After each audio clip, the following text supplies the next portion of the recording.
kind of flow the same. We mix it up from time to time, but usually it is, we spend the first couple minutes of the meeting highlighting new cards, picking our favorites, and then for the first 2 hours, just go through either black cards or white cards. So we play test them while we're punching them up. So if we're doing white cards, we all have stacks of black cards. We see their playability, why they will or will not work. We talk through them. People that highlight them are supposed to defend them or pitch them.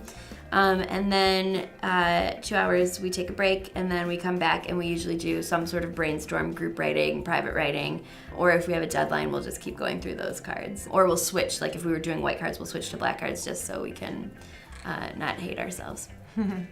We have a huge spreadsheet that has all of the cards that they've written, and then we'll go through, highlight the ones we like best, and then we'll go through that and discuss those. One thing that we do to brainstorm that we got from the partners, the creators of the game, is we'll read a black card and we'll come up with the correct answer for that black card, and then that will start like a brainstorm. So, or we'll work backwards. We'll like read a white card and we'll try and figure out what black card could have like yielded this answer, which is way worse. It's way harder to do. It's hard to quantify what makes a card good.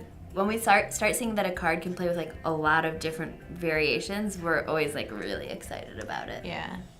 I feel like there's like what Eli would say is like, what makes a good card is like tells a story, short, concise, mean, violent. It has a voice, isn't too funny, isn't an entire joke. That's like, which was like, I think the hardest thing for all of our comedy writers to learn was like an effective Cards Against Humanity card doesn't tell an entire, like tells a story but not the whole story so that it can be playable. I feel like it was a quick turn of us learning like not to feel your ideas are precious because it takes like 1,000 cards to get to like 10 cards. Mm-hmm. Getting humbled in a playtest is like really helpful, and watching people laugh at like at cards you've written is the best.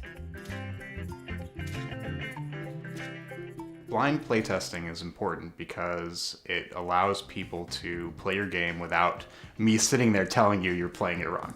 So if they have the rules and they're playing it and they enjoy it and they're not having any issues, right? Everything's clear enough to them, then you have a game that you can deliver to the masses without worrying about it.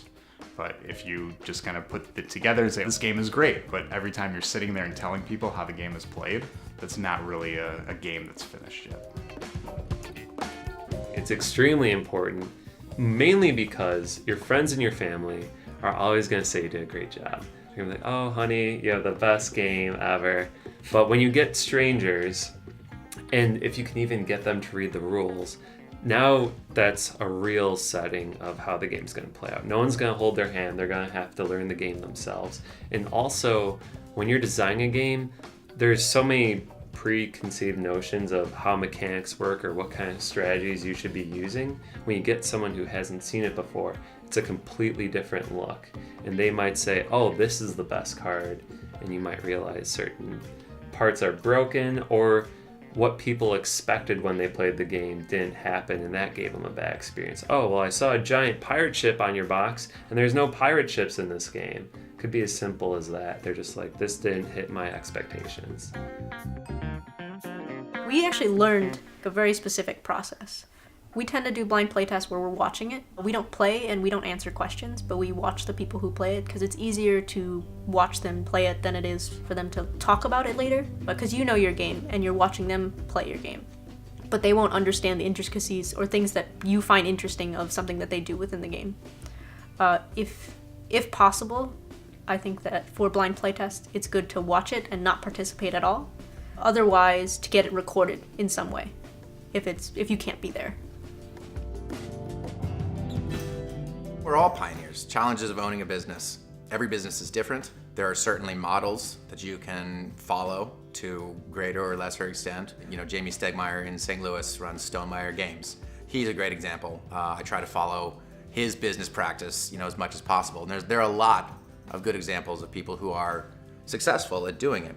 My current game, Abandoned Planet, is not the same as any other game out there, just as their games aren't the same. So the market that you're reaching is also different. There's a lot of learning, and so the challenges are real.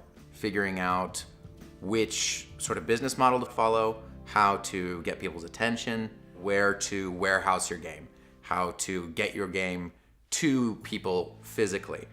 And that's not just one shipper. That's how do you ship it from China to multiple warehouses around the world, make sure that each of those warehouses gets it to either the retailer or consumer that it needs to go to in countries where you have no experience. So you need to make sure that they're doing their job right in an area where you don't know. And before all that, there's the process of working with the manufacturer, getting them the right art in the way that they need it.